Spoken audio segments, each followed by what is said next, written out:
गुनाह की कहानी, गुनाह के देवता, गुनाहों का देवता पार्ट 1।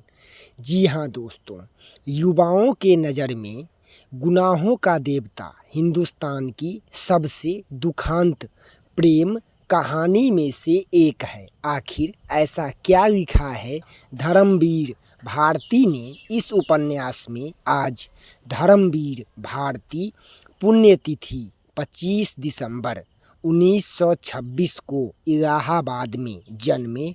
धर्मवीर भारती का 4 सितंबर 1997 को निधन हुआ, पर इससे पहले ही वह हिंदी साहित्य में अपनी अमर रचनाओं की धमक छोड़ चुके थे। उनकी प्रमुख कृतियों में कहानी संग्रह मुद्दों का गांव, स्वर्ग और पृथ्वी, चांद और टूटे हुए लोग।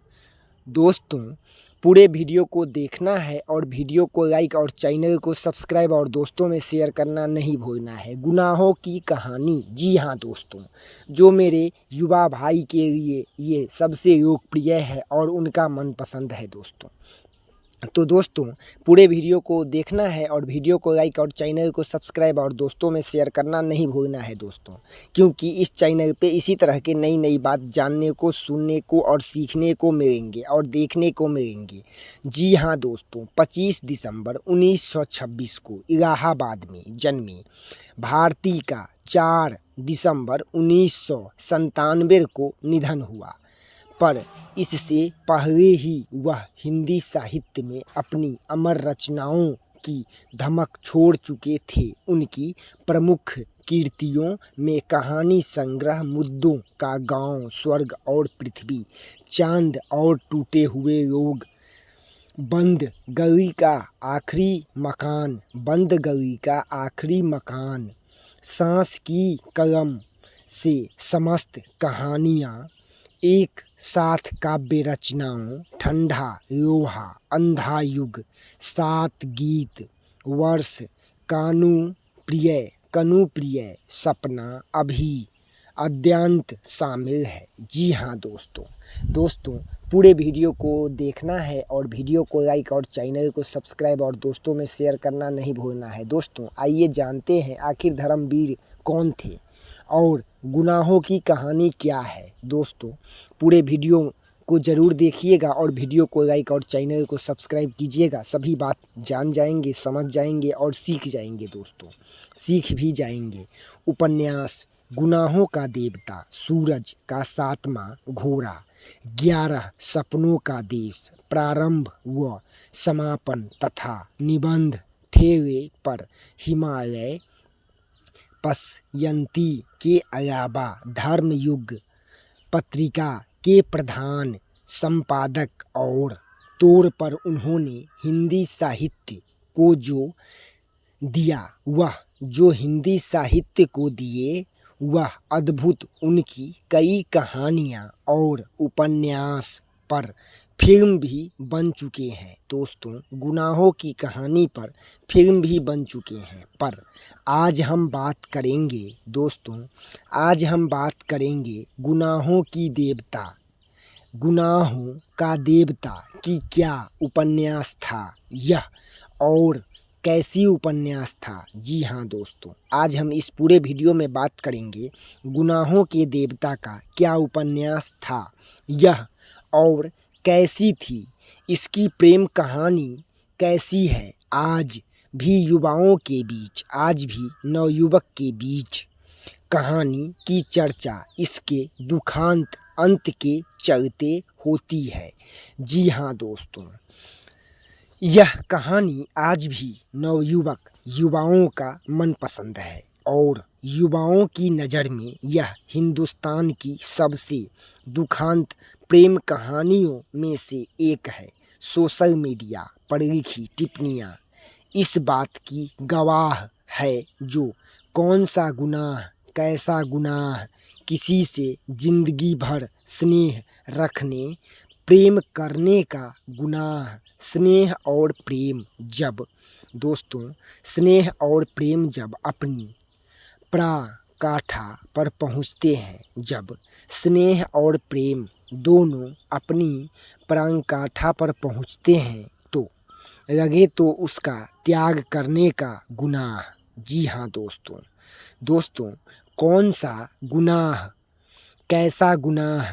किसी से जिंदगी भर स्नेह रखने का गुनाह और तो प्रेम करने का गुनाह। अगर जो एक दूसरे शादी करते हैं तो प्रेम करने का गुनाह। स्नेह और प्रेम जब अपनी पराकाष्ठा पर पहुँचने लगे तो उसका त्याग करने का गुनाह। है ना अजीब बात दोस्तों, ये है ना अजीब बात। पर यही तो किया चंदर ने अपनी सुधा के साथ दोस्तों, पर यही तो किया चंदर ने अपनी सुधा के साथ।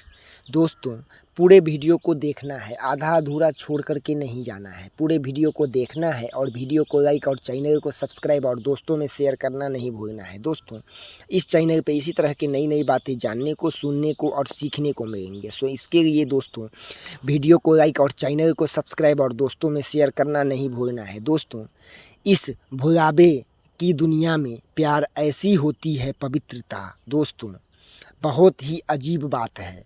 स्नेह और प्रेम जब अपनी पराकाष्ठा पर पहुँचने लगे तो उसका त्याग करने का गुनाह।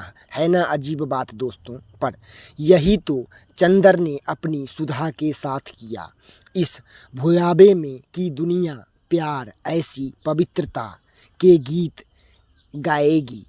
प्यार भी कैसा दोस्तों, इस भुलावे में की दुनिया प्यार ऐसी पवित्रता के गीत आएगी। दोस्तों, आइए जानते हैं जो चंदर ने अपनी सुधा के साथ क्या किया। जी हाँ दोस्तों, गुनाहों की कहानी। पूरा वीडियो देखना है और वीडियो को लाइक, चैनल सब्सक्राइब। इस भुलावे में दुनिया प्यार के ऐसी पवित्रता की गीत गाएगी। प्यार भी कैसा, घर भर में अल्लाह पुरवाई की तरह तोड़ फोड़। दोस्तों, घर भर में अल्हड़ पुरवाई की तरह तोड़ फोड़ मचाने वाली सुधा चंदर की आँख में एक इशारे से शांत हो जाती थी। कब और क्यों?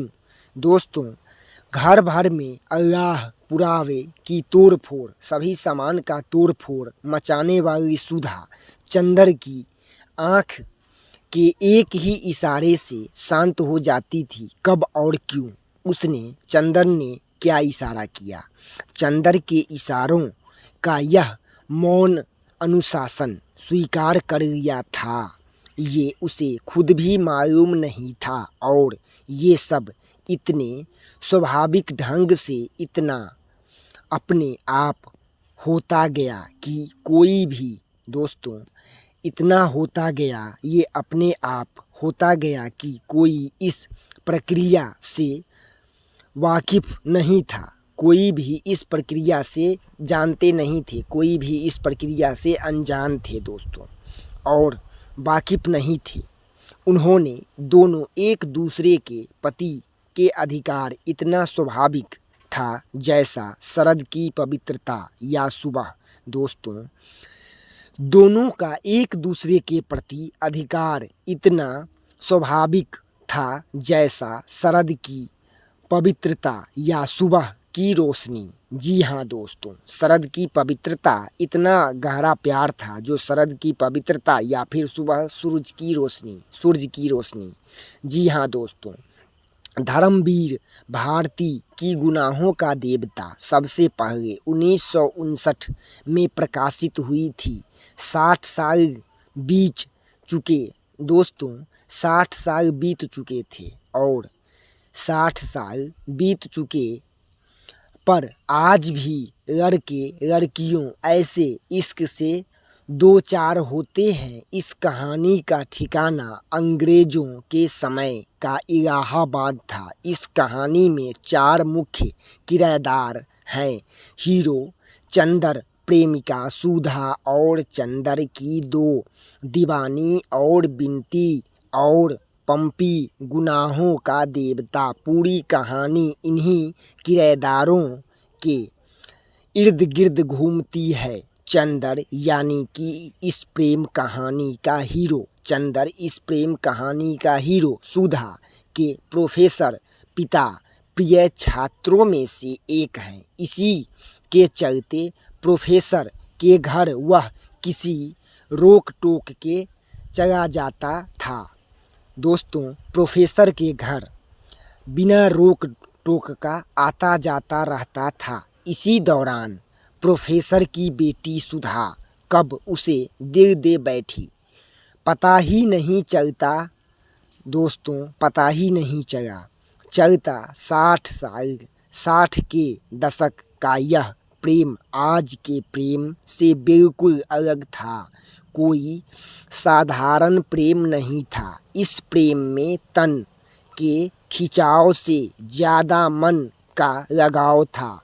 चंदर सुधा का देवता था। दोस्तों, चंदर सुधा का देवता था और सुधा ने हमेशा एक भक्त की तरह उसे सम्मान दिया चंदर को। दोस्तों, सुधा ने चंदर को एक भगवान मान करके भक्त की तरह मान सम्मान दिया। दोस्तों, कोई साधारण प्रेम नहीं था। इस प्रेम में तन के खिंचाव से ज़्यादा मन का लगाव था। चंदर सुधा का देवता था और सुधा ने हमेशा एक भक्त की तरह उसे सम्मान दिया। चंदर सुधा से प्रेम तो करता था, लेकिन सुधा के पिता दोस्तों, चंदर सुधा से प्रेम तो करता था, लेकिन सुधा के पिता उस पर किए गए एहसान ने उसे कुछ ऐसे घेरे में रखा कि दोस्तों, चंदर और सुधा से प्रेम तो करता था, लेकिन सुधा के पिता उस पर किए गए एहसान ने उसे कुछ ऐसे घेरों में रखा कि यह चाहते हुए भी कभी अपने मन की बात सुधा से नहीं कह पाया। जी हाँ दोस्तों, सुधा के नज़रों में वह देवता ही नहीं बना रहना दोस्तों, सुधा के नज़रों में वह देवता ही बना रहना चाहता था। चंदर सुधा के नज़रों में देवता ही बना रहना चाहता था और होता भी यही है। गुनाहों का देवता में सुधा से उसका नाता वैसे ही रहता है जैसे एक देवता का रहता है, जैसे एक भक्त और भगवान के बीच रहता है। दोस्तों, गुनाहों का देवता में सुधा से उसका नाता वैसा ही रहता कि जैसा एक देवता और भक्त होता है। जैसे एक देवता और भक्त होता है। प्रेम को लेकर के चंदर का द्वंद्व उपन्यास में इस कदर हावी है कि सुधा की शादी इस तरह हावी है कि सुधा की शादी दोस्तों और हो जाती। दोस्तों, सुधा की शादी कहीं और हो जाती और अंत में वे पूरे जीवन दर्द भोगते। अंत में चंदर पूरे जीवन सुधा का दर्द भोगते। सुधा का शादी अगर कहीं और हो जाता।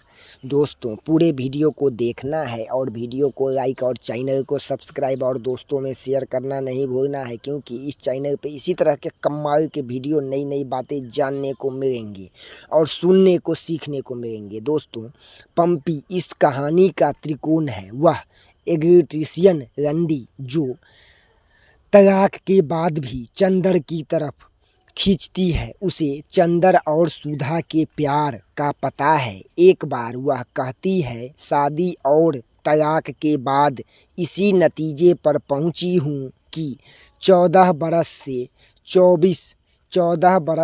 34 बरस तक लड़कियों को बहुत शासन में रखना चाहिए। इसलिए दोस्तों, 14 वर्ष से लेकर के और 34 बरस तक लड़कियों को शासन में रखना चाहिए। इसलिए इस उम्र में लड़कियों बहुत नादान होती है। जो कोई भी 4 मीठी बातें करता है तो लड़कियां समझती है कि इससे ज़्यादा प्यार उन्हें कोई नहीं कर सकता। इस उम्र में जो कोई भी ऐसा गैरा उनके संसर्ग में आ जाता है, कोई दूसरा उनके सामने आ जाता है, अगर उनके संपर्क में आ जाता है, लड़कियों के संपर्क में 14 से 24 साल के बीच में अगर लड़कियों के संपर्क में कोई दूसरा आ जाता है तो उसे वो प्यार की देवता समझने लगती है और नतीजा यह होता है कि वे ऐसे जाल में फंस जाती है कि जिंदगी भर उससे छुटकारा नहीं मिलता। धर्मवीर भारती ने अपने उपन्यासों में पंपी और चंदर के संबंधी गहराई से बातें हुई है। दोस्तों थोड़ा सेंसुरल टच तो दिया है पर कहीं नहीं रखी उसमें से सिहरन रोमांस है पर उत्तेजना नहीं। एक जगह चंदर जब पंपी को छूता है तो उनके अनुभव के बहाने धर्मवीर भारती आदमियों को लेकर के औरतों की समझ का बयान क्यों करते हैं और अपने प्रति आने वाले प्यार और आकर्षण को समझने में चाहे एक बार भूल कर जाएं, लेकिन वह अपने प्रति आने वाली उदासी और अपेक्षा को पहचानने में कभी भी भूल नहीं करती। वह होठों पर स्पर्श और गूढ़तम अर्थ समझ जाती है। यह आपके स्पर्श में आपकी नसों से चलती हुई भावना पहचान सकती है, आपके वक्ष से सिर टिका करके आपके दिल की धड़कनों को भाषा समझ सकती है। यदि उसे थोड़ा सा भी अनुभव है और आप उसके हाथ में हाथ रखते तो स्पर्श की अनुभूति से ही जान जाएगी कि आप उससे कोई प्रश्न कर रहे हैं, कोई याचना कर रहे हैं, संदर्भ में दे रहे हैं, सामान्यता मार्ग दे रहे हैं, क्षमा मांग रहे हैं या फिर क्षमा दे रहे हैं, प्यार का प्रारंभ कर रहे हैं या फिर समाप्त कर रहे हैं, स्वागत कर रहे हैं या फिर विदा कर रहे हैं। जी हाँ दोस्तों, स्वागत कर रहे हैं या फिर विदा कर रहे हैं। वह पलक का स्पर्श है या उदासी का चाव और नशे का स्पर्श है या फिर दोस्तों नशे का स्पर्श है या फिर खिन्नता बेमानी का है। दोस्तों जय श्री कृष्णा। फिर मिलेंगे अगले भाग में, तब तक वीडियो को कीजिए लाइक और चैनल को कीजिए सब्सक्राइब। दोस्तों में शेयर करना नहीं भूलना है। दोस्तों फिर मिलेंगे अगले भाग में पार्ट 2 में। जय श्री कृष्णा। तब तक जय श्री कृष्ण।